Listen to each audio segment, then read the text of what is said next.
एक राइटर ने अपनी बच्ची का ख्याल रखने के लिए एक नैनी को हायर किया, पर यह नैनी हस्बैंड और वाइफ के बीच में एक दरार बन जाती है। हेलो फ्रेंड्स, मैं आज आपको डेडली इल्यूजन मूवी एक्सप्लेन करने वाला हूँ। ये 2021 की मिस्टीरियस थ्रिलर मूवी है। ये मूवी काफ़ी ज़बरदस्त है, इसमें बहुत सारे ट्विस्ट हैं, ये आपको वीडियो में आगे पता चलेगा। तो बिना किसी देरी के एक्सप्लेनेशन स्टार्ट करते हैं। मूवी स्टार्ट होती है और हम हमारे मेन कैरेक्टर मैरी को देखते हैं। मैरी बहुत ही फेमस राइटर थी और उसने कुछ दिनों से कुछ नहीं लिखा था। वह अपनी फैमिली को टाइम देना चाहती थी। इसमें उसका हस्बैंड और एक बेटा और एक बेटी है। उसे लगता है कि जब वो राइटिंग करती है तो एक अलग पर्सन बन जाती है। इसी वजह से वो राइटिंग करने से डर रही थी। फिर एक दिन उसके पब्लिशिंग हाउस से उससे कुछ लोग मिलने आए। ये लोग बहाना बनाकर आए थे। फिर ये मीटिंग में उससे कहते हैं कि तुम्हें हमारे लिए कुछ और बुक्स लिखनी है, पर मैरी ऑफर मना कर देती है और गुस्सा होकर वहाँ से चली जाती है। जाते जाते पब्लिशिंग कंपनी की लेडीज से कहती है, ये सब तुम्हें हमारे वजह से मिला, तुम शायद वो स्ट्रगल भूल गई हो। फिर मैरी वहाँ से चली जाती है। रात में मैरी का हस्बैंड उस ऑफर को देखता है जो $2 मिलियन की थी। इतने पैसे मैरी ने पूरी ज़िंदगी बुक लिखकर नहीं कमाए थे। उसका हस्बैंड सरप्राइज्ड हो गया। वो मैरी से कहता है कि तुम्हें इसे सीरियसली कंसिडर करना चाहिए। वो मैरी को कुछ डायरेक्टली बता नहीं पा रहा था, पर वो रात में उससे बात करता है। कहता है, हमने जो पैसे सेव करके रखे थे उसमें से उसने वेस्ट कर दिए। ये पैसे उनके रिटायरमेंट्स के लिए थे। मैरी ये बात सुन के डिस्टर्ब हो जाती है और बोलती है मुझे ये बुक लिखनी पड़ेगी, क्योंकि उसके पास और कोई चारा नहीं था।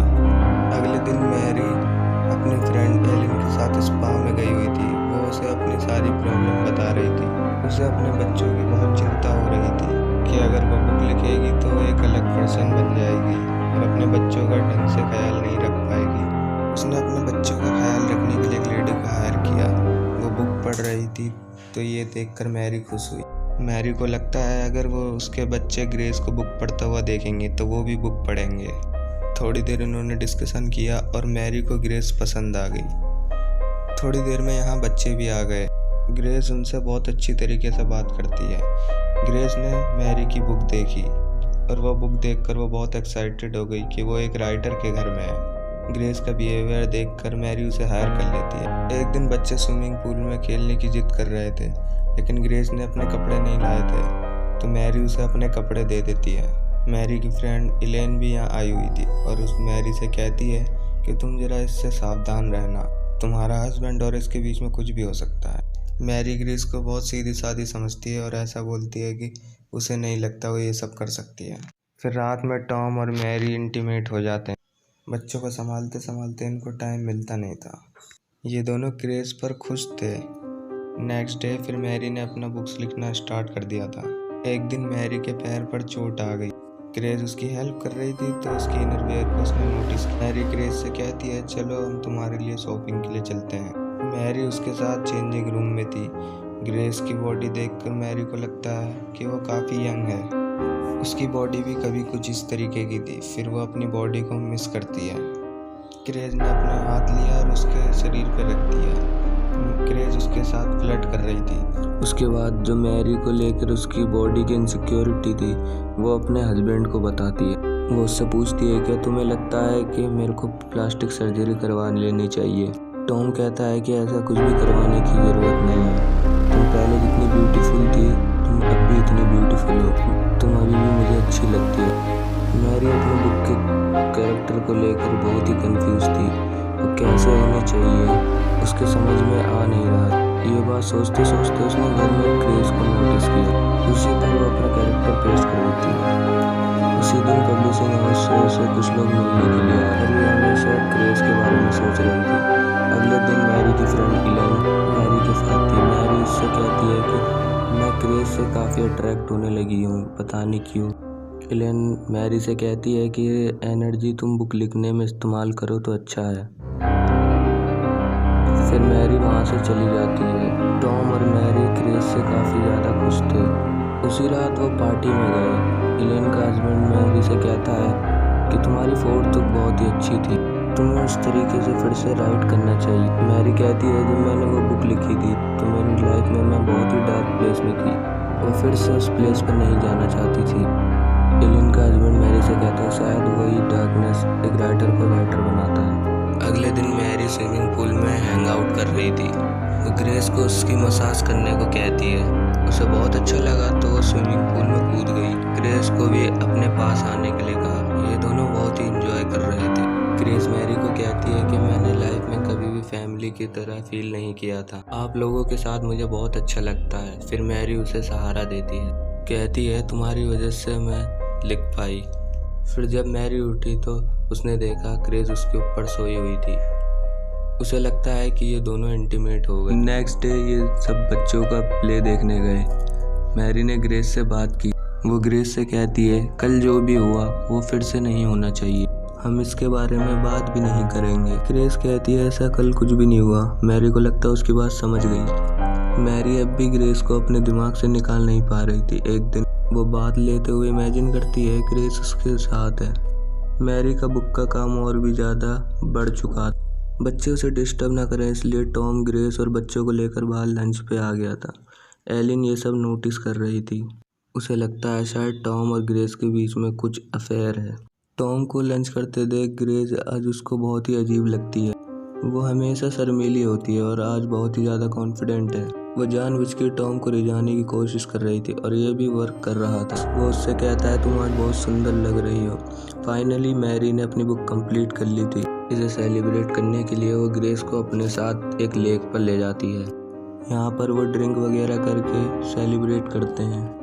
ग्रेस मैरी को किस करने लगी और मैरी उसे रोक लेती है, कहती है सब बहुत गलत बात है और कहती है कि मैं जब तुम्हें देखती हूँ तो अपने आप को पाती हूँ। तुम बहुत परफेक्ट हो पर हम ये सब नहीं कर सकते। जब वो घर जाने के लिए बाइसिकल के पास आई तो किसी ने टायर को पंचर कर दिया था। रात में वो लेट घर पहुँचते हैं तो एलिन और टॉम बात कर। वो उससे पूछती है कि तुम यहाँ क्या कर रही हो। एलिन उसे कहती है कि उसे लगता है कि टॉम और ग्रेस के बीच में अफेयर चल रहा है। इसी के बारे में बात करने के लिए यहाँ आई हुई थी। मैरी ने एलिन को टॉम के साथ पहले भी देखा था तो एलिन पे ही शक करने लग जाती है। एलिन मैरी से कहती है कि मैं तुम्हारी बेस्ट फ्रेंड हूँ और ऐसा करने के बारे में कभी सोच भी नहीं सकती। डिनर का प्रिपरेशन करते वक्त ग्रेस और मैरी एक साथ थे। ग्रेस मैरी को प्लीज करने लगती है। टॉम यहाँ पहुँचा पर वो कुछ देख नहीं पाता। मैरी को नींद आ रही थी तो जल्दी सो जाती है। बीच रात में उसे कुछ आवाज़ आती है तो वो देखती है तो ग्रेस और टॉम इंटीमेट हो रहे थे। ग्रेस ये नोटिस करती है पर वो टॉम को कहती है उसने स्लीपिंग पिल्स ली हुई है। वो जब उठेगी तो उसे कुछ भी याद नहीं रहेगा। उठने पर मैरी को सब कुछ याद था। वो देखती है कि ग्रेस उसकी फैमिली के साथ डिनर कर रही थी। इस बात पर वो गुस्सा हो जाती। उसने ग्रेस को बाहर निकाल दिया। रात में वो टॉम से बात कर रही थी। कहती है कि मैंने इस फैमिली के लिए सब कुछ सेक्रीफाइस कर दिया। मैंने करियर को भी छोड़ दिया और मुझे इसके बदले में क्या मिला। तुम मुझ पर चीट कर रहे हो। फिर मैरी उस कंपनी में फ़ोन करती है जहाँ पे वो ग्रेस को लाई थी। उस कंपनी की एजेंट बोलती है कि ग्रेस नाम की इस कंपनी में कोई भी लड़की नहीं है। वो काफ़ी ज़्यादा सस्पिशियस हो जाती है। ग्रेस के बारे में और भी इंफॉर्मेशन निकालने के लिए वो निकल पड़ी। ग्रेस जो बुक पढ़ रही थी उसी बुक की इंक्वायरी उसने लाइब्रेरी में की। इस बुक को पढ़ने के लिए किसी और ने नहीं लिया था पर मैरी को ग्रेस का रियल नेम पता चल गया था। अब वो कंफर्म हो चुकी थी कि ग्रेस में कुछ ना कुछ तो गलत है। वो एलिन के पास गई पर एलिन का मर्डर हो चुका था। वो ये देखकर चौंक। मैरी ने पुलिस को फ़ोन किया पर पुलिस का प्राइम सस्पेक्टिव मैरी ही बन जाती है। जिस नाइफ से मर्डर हुआ उसमें फिंगरप्रिंट मैरी के ही थे। सीसीटीवी में मैरी की तरह ड्रेसअप करके एक लड़की वहाँ गई हुई थी। मैरी को बचाने के लिए टॉम वहाँ पर लॉयर के साथ पहुँच गया। मैरी को लगता है कि ये सब ग्रेस ने ही किया है। मैरी के पास ग्रेस का रियल एड्रेस था। वो डायरेक्टली ग्रेस के घर पर पहुंच गई। घर पर वो ग्रेस की फॉस्टर मॉम से मिलती है। उसने उससे कहा कि जब वो छोटी थी तो उसके पेरेंट्स ने उसे बहुत अब्यूज़ किया। इसके लिए वो जेल में भी गए थे। मैरी यहाँ पर नोटिस करती है कि वो लेडी अलग अलग आवाज़ में बात कर रही थी। उस लेडी को स्प्लिट पर्सनैलिटी डिसऑर्डर था। फिर उसने टॉम को कॉल लगाया कि ग्रेस को घर पे आने मत दो। उसने टॉम से बोला कि वो बहुत ही डेंजरस है पर ग्रेस ऑलरेडी घर पर ही थी। जब टॉम शावर में था तो मैरी की तरह कपड़े पहनकर ग्रेस उसके सामने आती है। इसका मतलब है एलिन का मर्डर उसी ने किया था। अब वो टॉम के साथ इंटीमेट होना चाहती थी, पर टॉम उससे कहता है कि मैं कोई भी गेम्स नहीं खेलना चाहता। उसका उसके साथ होना ही एक गलती थी। ये बात सुनकर वो टॉम पर चाकू से हमला कर देती है। वो उसे मार ही देती, तब तक मैरी वहाँ पर पहुँच। क्रेज जल्दी से कपड़े बदल कर मैरी के सामने आई। उसने टॉम के बारे में पूछा तो उसने कहा वो शावर ले रहा है, वहाँ पर मत जाओ। उसने टॉम को देखा तो वहाँ पर वो ब्लीड कर रहा था। क्रेज फिर से अपने हाथ में चाकू ले लेती है, पर वो अपने आप को कंट्रोल कर रही थी। वो भी अलग अलग दो आवाज़ में बात करती है। क्रेज की भी दो पर्सनैलिटीज़ थी। अपने आप को प्रोटेक्ट करने के लिए डेंजरस सी पर्सनैलिटी उसने डेवलप की थी। एक पर्सनैलिटी उससे बोल रही है कि इन दोनों को मार डालो, पर एक्चुअल क्रेज उनको रोक रही थी। वो अपने आप को फिर से एक स्वीट क्रेज में कन्वर्ट करना चाहती थी, पर उसकी दूसरी पर्सनैलिटी उसे ये करने नहीं देती। उसकी सेकंड पर्सनैलिटी उससे कहती है कि तुम मैरी से प्यार करने लगी, इसलिए तुम मुझे मारना चाहती हो। फिर मैरी उसे बेहोश कर देती है। एक साल बाद दिखाया जाता